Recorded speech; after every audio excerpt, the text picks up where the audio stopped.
It's the SeaWorld Splash Podcast, bringing you the latest news, rumors, and history from the SeaWorld parks in Orlando, San Antonio, and San Diego. And now, here are your hosts, Joseph and Sheldon. Welcome to the SeaWorld Splash Podcast, episode 26. I'm your host, Joseph, along with Sheldon. How's it going, everyone? And today we are going to be talking about Electric Eel that opened recently at SeaWorld San Diego, Touch the Sky, SeaWorld Orlando's new nighttime dolphin show, if that's what y'all want to refer to, the southern white rhino pregnancy that happened at San Diego Safari Park. We also have an endangered species highlight today, Infinity Falls, which will be opening sometime this year at SeaWorld Orlando. SeaWorld stock going up, which is a good thing for SeaWorld, and some Zoo Tampa news.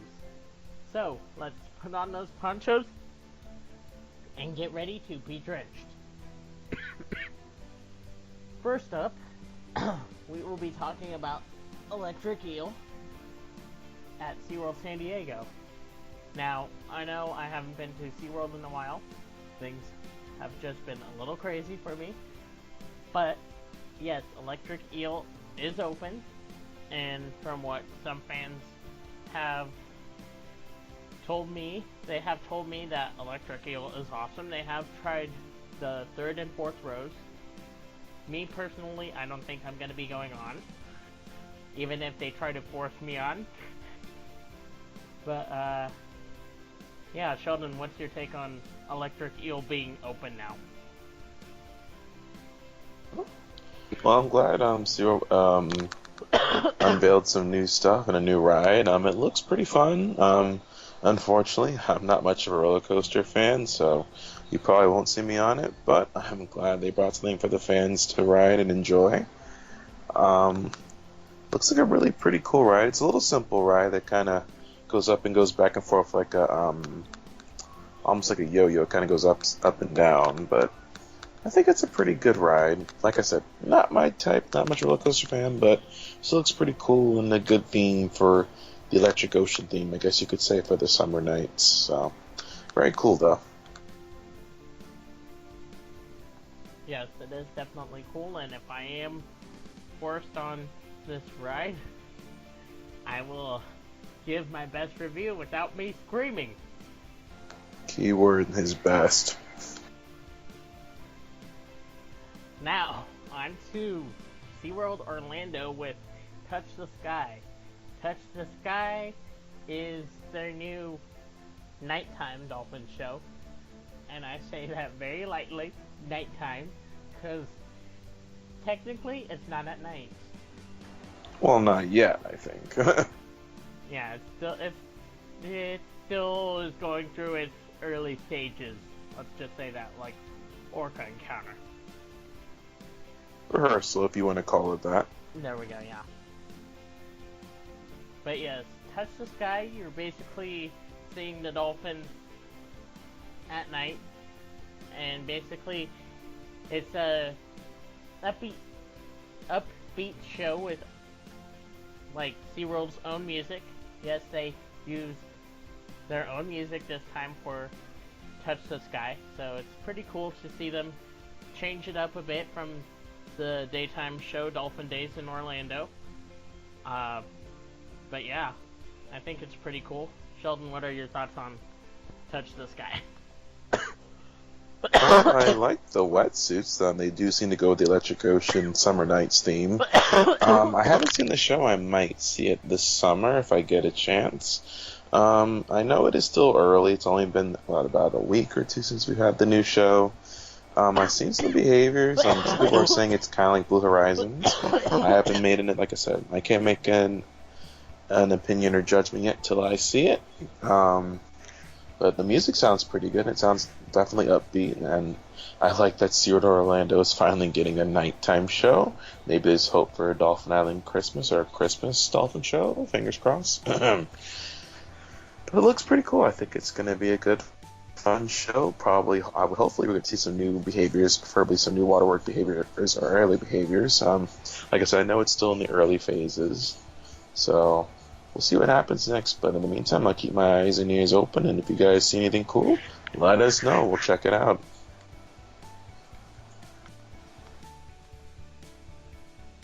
Thank you, Sheldon. And now, it's that time of the show, species highlights. But today we're going to talk about two species. We're going to talk about the southern white rhino, because there was some big news at the San Diego Safari Park with a white rhino pregnancy. Now, there are some of you that are asking, why is that important? And we will also let Sheldon explain why that's important. Sheldon, why is that important in today's species highlight?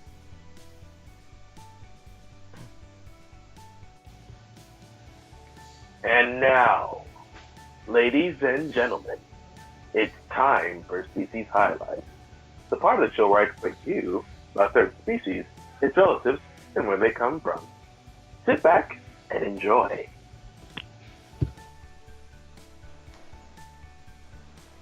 Well, for those of you who don't know what's going on, is that southern right rhino that is pregnant at the safari park is carrying in her a very important individual. And that southern right rhino is carrying the fertilized egg of a northern right rhino. So many of you probably have known northern right rhinos are going extinct. There's only two left on the planet, two elderly females that live in Africa, which are past reproductive age, making the species functionally extinct. What the San Diego Safari Park is doing, in case you guys haven't known, is that they have a group of female southern right rhinos, which are going to act as surrogate mothers to northern right rhino eggs. So what they're doing is they are inserting the eggs of northern right rhinos into the females of the southern right rhinos and fertilizing the eggs with male northern right rhino sperm to pretty much create baby northern right rhinos, which the female southern right rhinos will carry and then eventually give birth to. This is a very important and pretty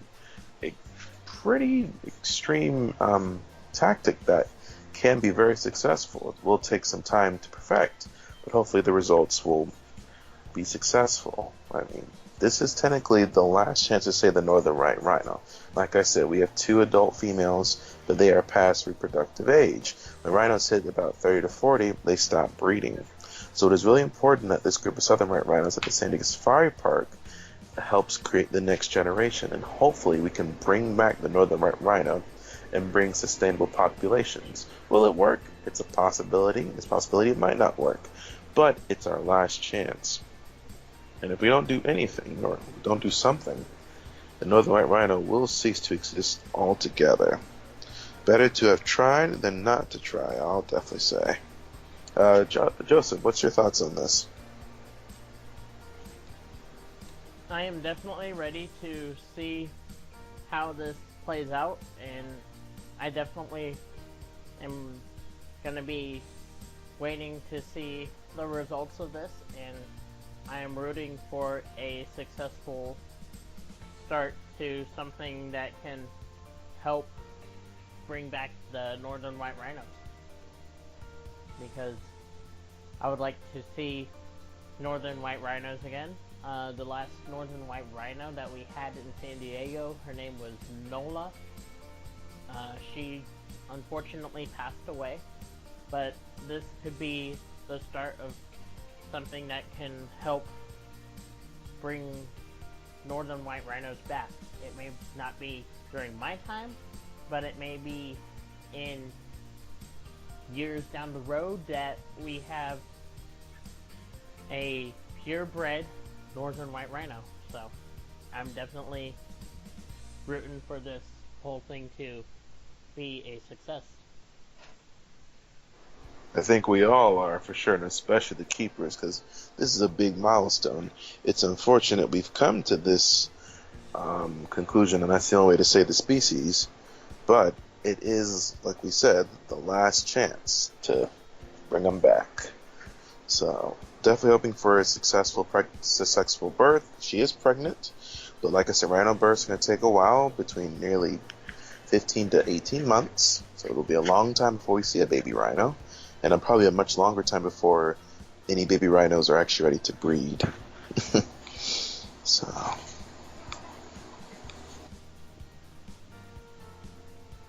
Yes, so that's the scoop on the southern white rhino, and we will keep you updated on that, along with Morgan's pregnancy, as we hear more.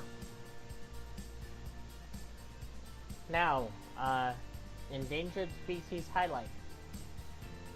What animals will we be covering today, sir, in this endangered species highlight? Well, my dear boy, for this species highlight special, we're going to be highlighting just all endangered species. It's important to understand the plight that many species, endangered and even non-endangered species, face in their daily lives in the world. Human populations are on the rise.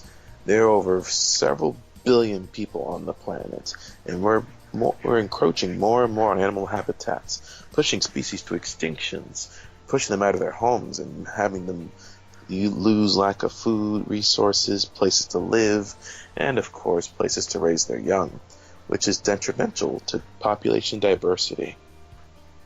I will give a special highlight to Zoo Tampa. Congratulations, guys, on your red wolf pups that were born. I haven't seen them yet, but if you guys are in Florida, definitely go check out Zoo Tampa. It's a really nice small zoo, but it's really cool. Highlights several endangered species.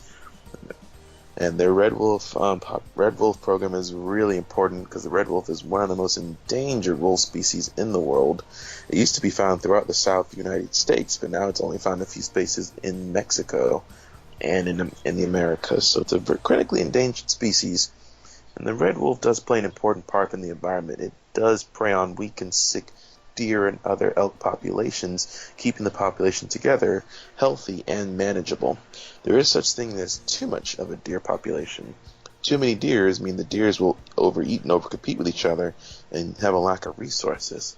So it's important to maintain their populations by also maintaining the red wolf population, which is unfortunately fragmentedly low. Joseph, what's your thoughts on this? I definitely think it's cool how Zoo Tampa was able to rear some red wolf pups, and it is a good step in preserving species, and conservation is a big key nowadays with zoos and aquariums. And basically, yeah, we just need to listen to zoos and aquariums and whatever they say on how we can conserve and protect species. Let's do it, you know? Yep, and also practice the 3 R's: reduce, reuse, recycle. Find reusable items and sustainable items, and also protect our fragile world we live in and our ecosystem so that generations after us can enjoy it as well. Otherwise, unfortunately, we will have things like stranded pilot whales, like the one that happened in Thailand, with plastic in its system, which is very sad to hear about that pilot whale, but we need to learn and correct our mistakes before it's too late. Yes, it was sad to hear about the pilot whale, but unfortunately that's many of our world's oceans are facing because of plastic, and humans littering and throwing trash in the ocean is affecting our marine life. I know the turtles we work with at the Florida Aquarium where I work at, a lot of them have ingested plastic bags, and now plastic straws have become a problem for many marine creatures. So it's very important to make sure you recycle and try to use reusable bags and try to, looking at food labels, what the products are using. Can it biodegrade naturally, or is it going to be harmful to the environment? So definitely keep an eye out on that, guys. That'll really help out the environment, especially our marine oceans, which are one of the most fragile ecosystems on the planet, if you ask me. Especially our coral reefs. Exactly. And I had an interesting conversation with a former podcast member. He was telling me about how there has been some traces of this plastic in humans because that plastic goes from the plankton to the fish, such as salmon or whatever humans eat, and basically that's getting into our system. So don't be surprised if there are some humans out there with some traces of that. So we definitely need to reverse this while we still have the chance. So, yeah, that's what we need to do. Well, the old saying goes, what goes around comes around. Yes. And before we close out species highlight, is there any other species that we want to highlight that are endangered? Well, like I said before, for this one, we're highlighting all species, especially our endangered ones, from Borneo orangutans to sharks to whales to our endangered birds like whooping cranes, our endangered frogs, and of course, any creature that swims, crawls, flies, or roams this beautiful planet. All life is precious, and all species play an important role in our world. Each creature has a special role it plays in its environment and helps create the ecosystem and make it safe and sustainable and healthy. And we, as humans in our generation, it is our job to protect endangered species, especially species who are disappearing in the wild at alarming rates. Let this be a lesson, guys. We shouldn't have to rely on using cloning or having surrogate mothers to bring back species. We should be conserving the ones we have now, so that they can have sustaining populations. There should be a time, hopefully I wish one day, where zoos and aquariums actually weren't even needed, that a species was so sustainable it could sustain itself. But sadly, if it wasn't for zoos and aquariums, several species I know would definitely be extinct. But yes, I will definitely say our highlight is going to be all species today, and especially our endangered species and critically endangered species.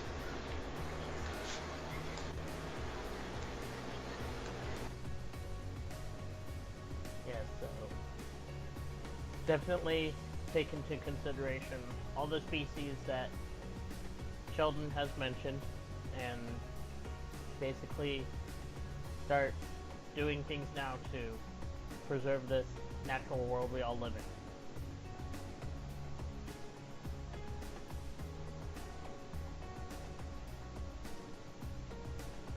in. Alright, and on to Infinity Falls in SeaWorld Orlando. He means infinity coughs. Right. Infinity Falls in SeaWorld Orlando. That is sort of like San Diego's Shipwreck Rapids. Try saying that 5 times fast. Shipwreck Rapids. Okay, I'm not gonna try it. I wouldn't try it. But yes, it is like Shipwreck Rapids in San Diego. Only on a much larger scale. Only on a lot larger scale. I cannot speak. What he means is, kids, it's going to be bigger than you usually are used to. And you'll be probably a lot wetter. Yes, and only with Orlando's, you will be seeing live animals. Yes, I heard about that. That is an interesting touch. I know there's a water ride in the Singapore Zoo that does something similar. I'm not sure what species they will be showing, but that'll be an interesting touch. I mean, I'm glad they're keeping an animal theme with the ride. I mean, most rides are obviously animal theme, like Manta, Mako, based on real creatures. But I'm glad that this Infinity Falls is going to have species like real, actual animals there to keep the theme. So that's a good, nice bonus touch on it. Joseph, what any other thoughts or opinions you got on it? I think, because I was reading something about it earlier this week, and I thought I saw something about flamingos, but I could be wrong. But that would be something cool to see, and maybe I might check it out. Maybe not. I don't know. Maybe next time I visit. I don't know. If it's flamingos, I think I have an idea. SeaWorld and population of flamingos is quite large, so I would not be surprised if it's our local flamingos, because we do, in case you guys don't know, have two species of flamingos at SeaWorld Orlando. We have the Chilean flamingo from South America and the Caribbean flamingos. You want to know where they're located? Currently, right now, the Caribbean flamingos are located near the entrance before you get to the Manta roller coaster. And the Chilean flamingos actually live near the flamingo, what's it called? The flamingo boat ride, I forget what it's called. But it's right near the shark encounters. If you want to check those guys out, I have a guarantee one of those species might make an appearance, or it might be an entirely new group of flamingos. Who knows if that is the case. But still, it'd be cool.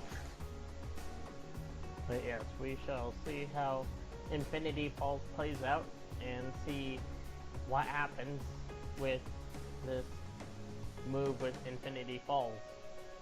And something that is also coming to SeaWorld Orlando, which probably not a lot of us are going to be going to unless you guys have kids, is Sesame Street. Yes, Sesame Street is going right where Shamu's Happy Harbor is. Basically, sort of like San Diego, where Sesame Street took over Shamu's Happy Harbor there. So, yeah. Yeah, I've noticed that as well.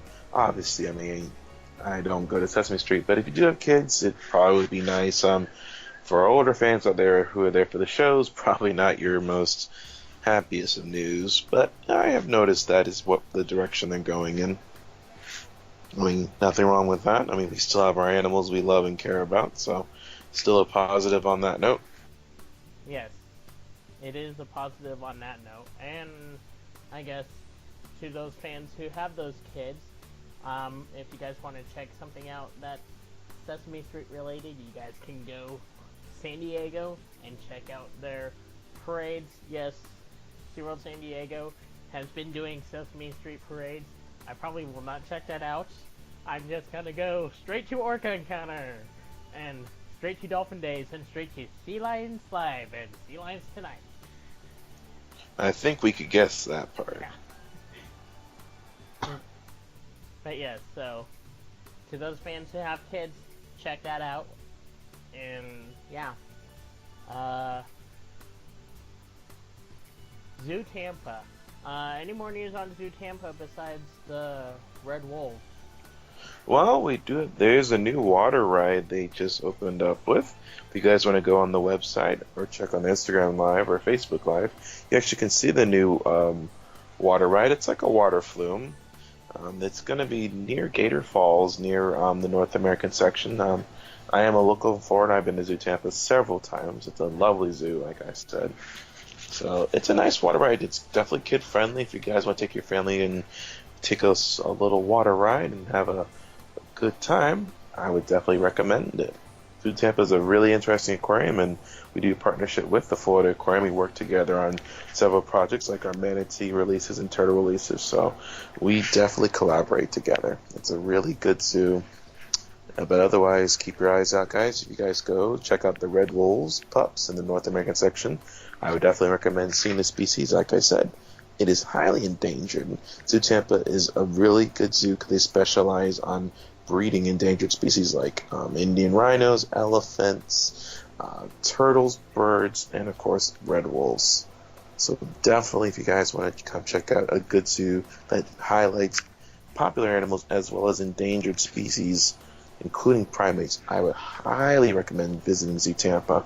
Nice zoo, very family friendly. If you got kids, you just want to spend some day on a nice summer day when it's not raining in Florida, definitely go out there and check it. I know I'll definitely be checking it out next time I am out there. For sure. And just one quick note, at SeaWorld San Antonio, all 3 SeaWorld parks have done it this year. The biggest hit, I think, was San Diego. I'm not sure how it went in Orlando, and I'm interested to know how the turnout goes in San Antonio. It is the inside look. Yes, you can go to behind the scenes areas, learn about the animals, such as killer whales, dolphins, whatever. You can go check that out, go behind the scenes, learn about the animals, learn about the rescue programs, all that. And yeah, I think it's definitely a huge hit in San Diego. I know it's going to be coming back next year, so I'm definitely gonna go to that again next year. And I will definitely be checking to see if it is a success in San Antonio.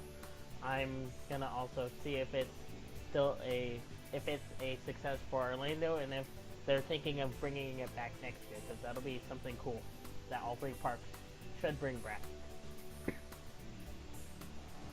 Definitely, I love behind the scenes tours. I actually give a few behind the scenes tours at the Florida Aquarium. I'll bring guests and let them see behind the scenes, or bring the family to some of the galleries. And I must say, the connections you make when you bring guests to learn more about what goes on behind the scenes and how a daily life goes for someone who's a zookeeper or works in an aquarium. It's a really interesting experience. I recommend it. I love it. I love the interaction, the reaction guests give me, because you get to connect on a personal level. But definitely, if you guys get a chance, any facility that cares and takes care of animals, it's just a lovely experience. I love it. I think it's better than learning on what goes on behind the scenes. In case you guys have a career, like say you want to be a zookeeper at aquarium, it helps you learn.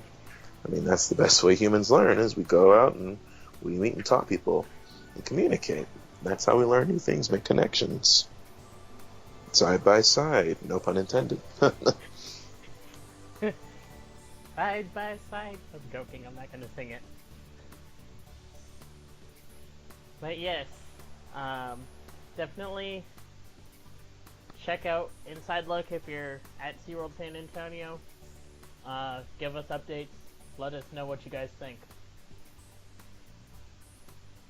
And with that, if you guys have any questions, comments, suggestions for topics, or want to share your SeaWorld stories, you can call or text our number, 407-900-5309. Once again, that number is 407-900-5309. Or you can call or email us, or you can email us at SeaWorldSplashTeam@gmail.com. You can also check out our Facebook, SeaWorld Splash Podcast /SeaWorld Splash. At Facebook.com/SeaWorld Splash Podcast. Say that 3 times fast. Wow. Don't forget to check out our website, www.SeaWorldSplash.com. Follow us on Snapchat at SeaWorldSplash. Follow us on Twitter at SeaWorldSplash. Did I say Instagram? Instagram at SeaWorldSplash. Just follow us, like us on every social media page that is out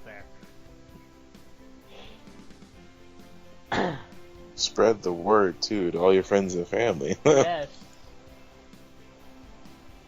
As well as check out our new merchandise page on SeaWorldSplashPodcast.com. There is a link to Redbubble, which you can find all of our products from SeaWorld Splash. And the pictures that are on the product are pictures of Amaya that I've taken personally at SeaWorld San Diego. So definitely check that out. And they might also make great gifts for people who is in love with Amaya. Oh, who doesn't? That little spunky whale. I know, right? And also, don't forget to check us out on iTunes at SeaWorld Splash Podcast. And from all of us here at the SeaWorld Splash team, we thank you for joining us, and hope you join us for the next amazing podcast to come. Splash you later.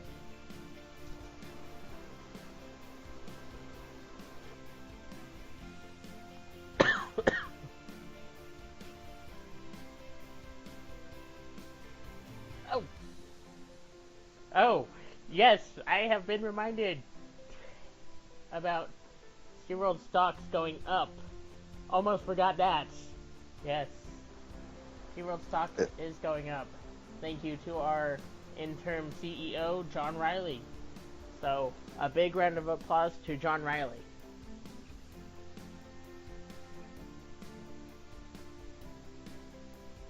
Sheldon, what are your quick thoughts on SeaWorld stock going up? I'm glad it's going up, actually. It's good we're taking a turn in the right direction. I think with the new CEO and the new attractions coming up, things are finally turning around. I think SeaWorld's going to make it through this little dilemma they have encountered. But hopefully it continues to go up and stays at a nice, steady increase. How people now understand what SeaWorld represents. And, they're a good company representing conservation and protecting species, and of course, entertainment. Yes, so that is something that we are really encouraging SeaWorld stock to do is continue to go up, because that'll make positive things happen. And yes, from all of us here on the SeaWorld Splash Podcast, we hope you enjoyed this episode, and hope you do tune in for the next episode. You guys take care of a whale of the rest of your day. Goodbye. Stay close. Remember, if you want to share any of your favorite SeaWorld stories or memories, please call or text the SeaWorld Splash Team 407-900-5309. Once again, that number is 407-900-5309. Or email us at SeaWorldSplashTeam@gmail.com. Thank you, and we'll splash you later.